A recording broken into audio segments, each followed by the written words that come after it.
Baik, perkenalkan nama saya Herik Alberto Lakpapu, Prodi Administrasi Bisnis dengan NIM 2103020090, Fakultas Ilmu Sosial dan Ilmu Politik.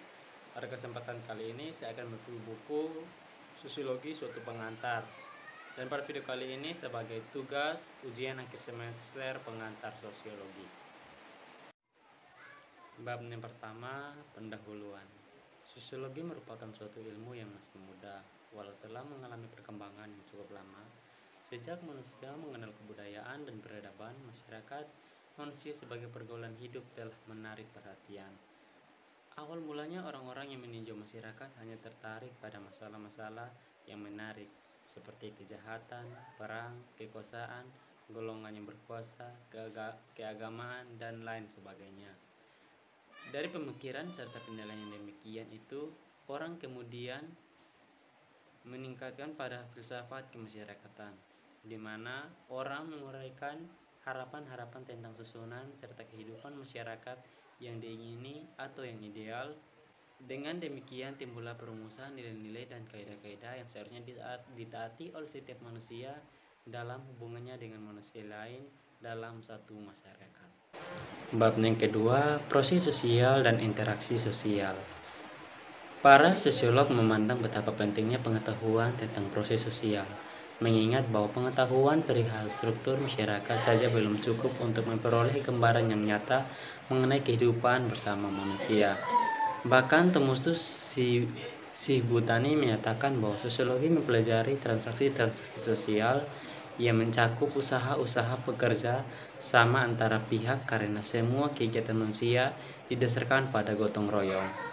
Pengetahuan tentang proses-proses sosial memungkinkan seseorang untuk memperoleh pengertian mengenai segi yang dinamis dari masyarakat atau gerak masyarakat.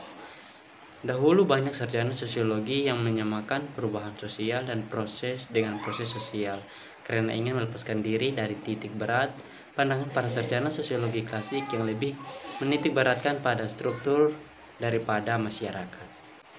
Proses-proses sosial dan cara-cara berhubungan yang dapat dilihat apabila para individu dan kelompok-kelompok saling bertemu dan menentukan sistem serta bentuk hubungan tersebut, atau apa yang akan terjadi apabila ada perubahan-perubahan yang menyebabkan goyahnya cara hidup yang telah ada, atau dengan perkataan lain, proses sosial diartikan sebagai pengaruh timbal balik antara berbagai segi kehidupan bersama. Bab yang ketiga, kelompok-kelompok sosial dan kehidupan masyarakat. A. Pengantar. Manusia pada dasarnya adalah makhluk sosial, memiliki naluri untuk hidup dengan orang lain. Naluri manusia untuk selalu hidup dengan orang lain disebut gregariones, sehingga manusia juga disebut sosial animal karena sejak dilahirkan sudah mempunyai dua hasrat atau keinginan pokok, yaitu yang pertama, keinginan untuk menjadi satu dengan manusia satu dengan yang lainnya. Yang kedua, keinginan untuk menjadi satu dengan suasana alam sekelilingnya. B. Pendekatan sosiologis terhadap kelompok-kelompok sosial. Kelompok sosial atau social group adalah himpunan atau kesatuan manusia yang hidup bersama.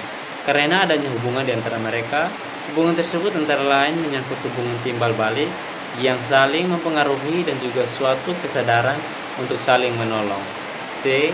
Tipe-tipe kelompok sosial. Yang pertama, klarifikasi tipe-tipe kelompok sosial. Tipe-tipe kelompok sosial dapat diklarifikasikan dari beberapa sudut atau ukuran. Seseorang sosiolog Jerman Georg Simmel mengambil ukuran besar, kecilnya jumlah anggota kelompok sebagaimana individu mempengaruhi kelompoknya serta interaksi sosial dalam kelompok tersebut. Yang kedua, kelompok sosial dipandang dari sudut individu. Kelompok sosial termaksud biasanya adalah atas dasar kekerabatan, usia, seks, kadang-kadang atau atas dasar perbedaan pekerjaan atau kedudukan. Yang ketiga, in-group dan out-group.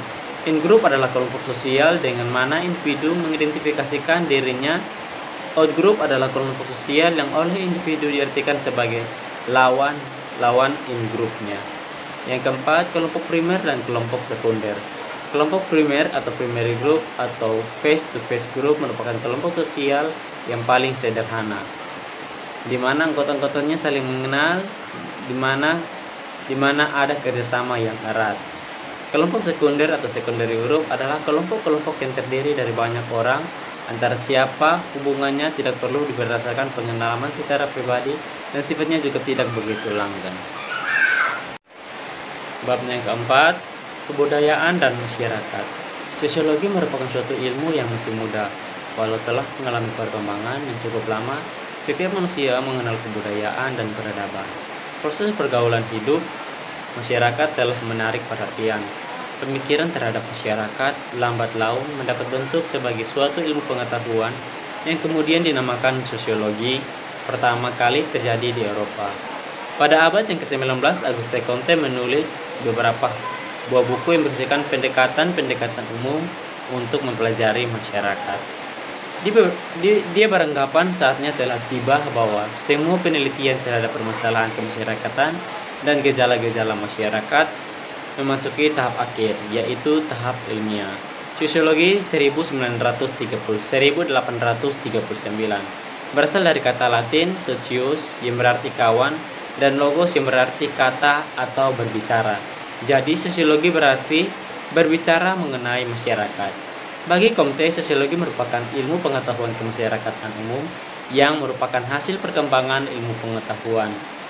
Dan sosiologi harus dibentuk berdasarkan pengamatan terhadap masyarakat dan bukan merupakan spekulasi. Bab yang kelima, lembaga kemasyarakatan. A. Pengantar. Lembaga kemasyarakatan adalah himpunan norma-norma dari segala tindakan yang berkisar pada suatu kebutuhan pokok di dalam kehidupan masyarakat.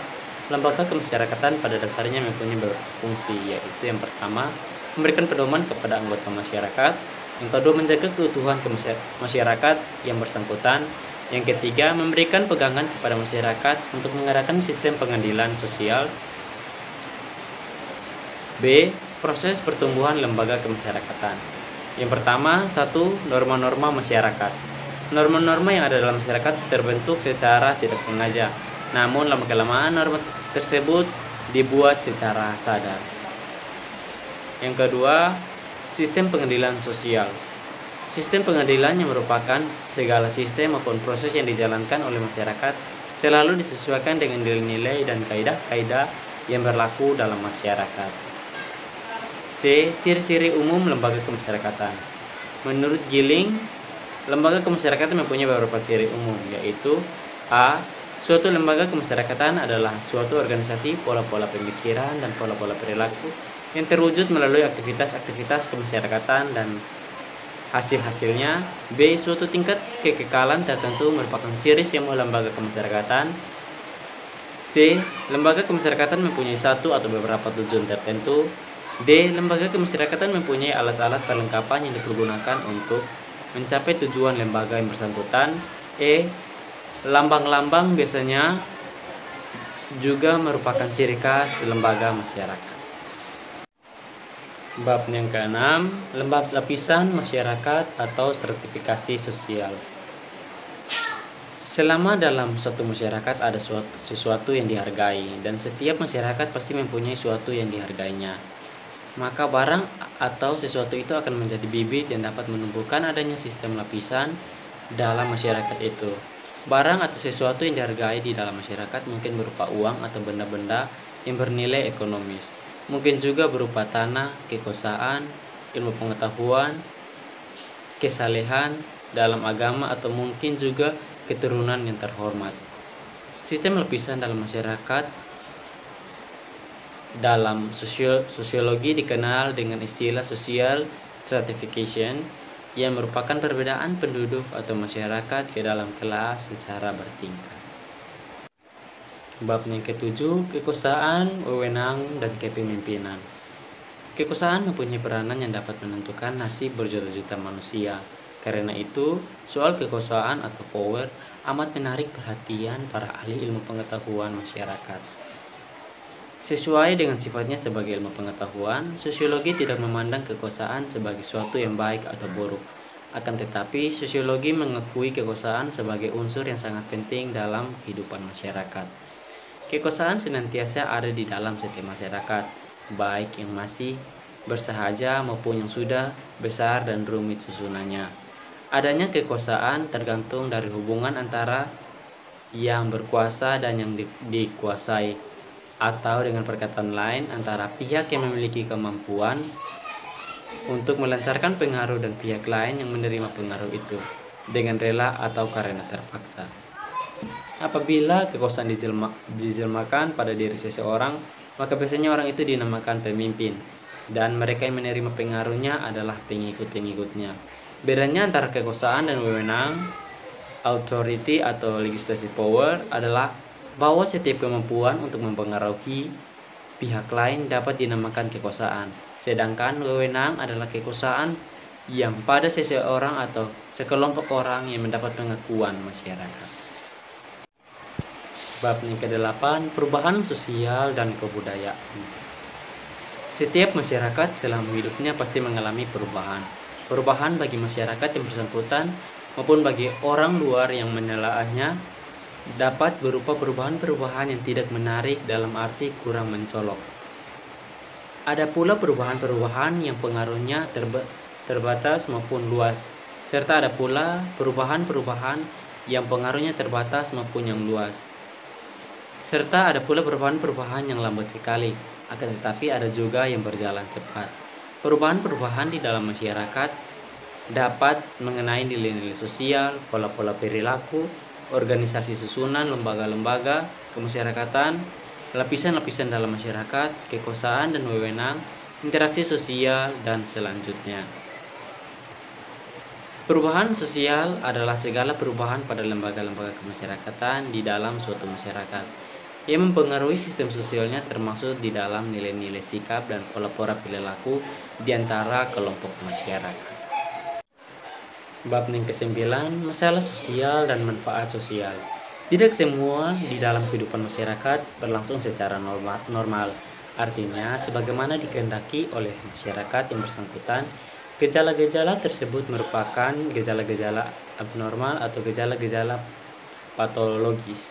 Hal itu disebabkan karena unsur-unsur masyarakat tertentu tidak dapat berfungsi sebagaimana mestinya, sehingga menyebabkan kekecewaan dan bahkan penderitaan bagi para warga masyarakat.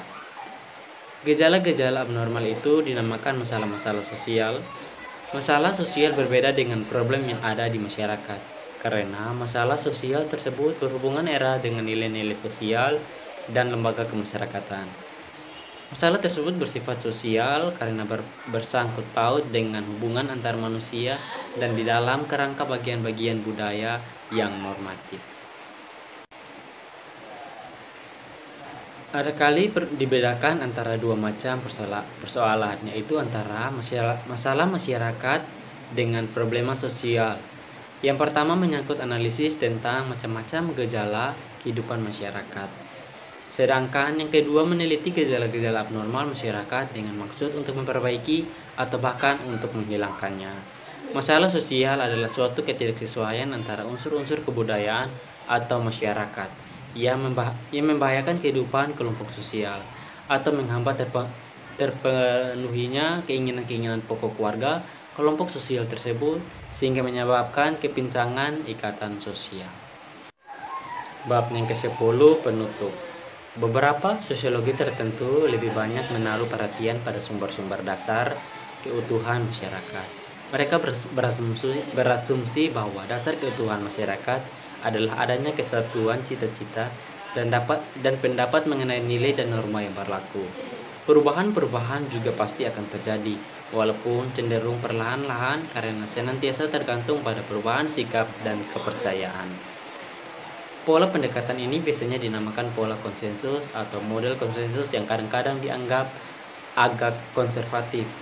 Anggapannya tentang perubahannya dikatakan tidak realistis sebab tidak menyentuh dasar-dasar nilai dan norma yang merupakan faktor pengikat atau faktor integrasi masyarakat. Pola pendekatan konflik yang diberi nama model konflik tidak menyangkal bahwa konsensus merupakan faktor yang sangat penting. Suatu pola pendekatan lain yang biasa disebut interaksionisme simbolis lebih menekankan pada proses akan tetapi menempatkan individu sebagai pusat perhatian pokok. Sekian dari review buku Sosiologi Satu Pengantar sebagai tugas ujian akhir semester pengantar sosiologi. Kurang lebihnya mohon maaf dan terima kasih.